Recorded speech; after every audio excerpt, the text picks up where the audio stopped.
روسكي تشاي. شاي العصاري الروسي.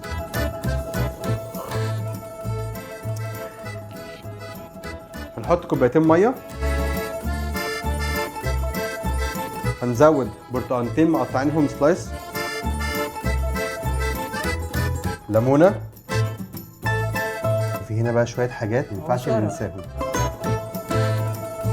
بعد كده هنزود قرنفل، احنا هنحط 5 وعود قرفه، رشه جوز الطيب، واخر حاجه معانا هنحليها بعسل، بس لو حد حابب يحط سكر. لا حطوا عسل يا جماعه. صحي اكتر، كفايه يا عمي. انت طالما هتشربي معايا يبقى لازم احط عسل زياده. نقلب كل ده كويس جدا.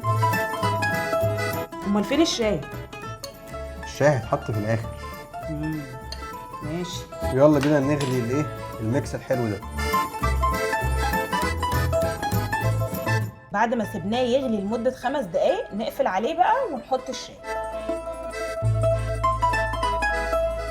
ونسيبهم. بعد ما قفلنا النار 5 دقايق كمان. بعد ما عدى 5 دقايق هنشيل الليمون وهنشيل البرتقال، واهم حاجه في الوصفه دي ان احنا ما نعصرش الشاي واحنا بنشيله عشان خاطر الطعم ما يبقاش مر.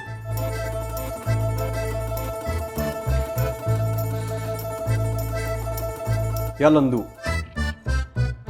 طعمه شبه الشاي بالليمون اللي احنا بنعمله، بس الفرق ان طعم القرفه والقرنفل اللي فيه مخلين طعمه مختلف شويه، وفي نفس الوقت عشان احنا ما عصرناش الشاي فطعمه ما فيهوش اي مراره. يعني لو في حد ما بيحبش الشاي بجد لازم يجرب ده، هيعجبه جدا. طعم الفاكهه باين فيه، ولو استخدمت كمان فيه العسل مش هيبقى مسكر قوي، هيبقى مظبوط.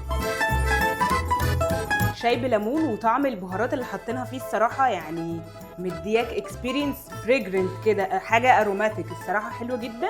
انا عن نفسي ما بحبش الشاي بس ده عجبني. جربوها وقولوا لنا رايكم في الكومنتس ومش هتندموا. بس كده، باكا.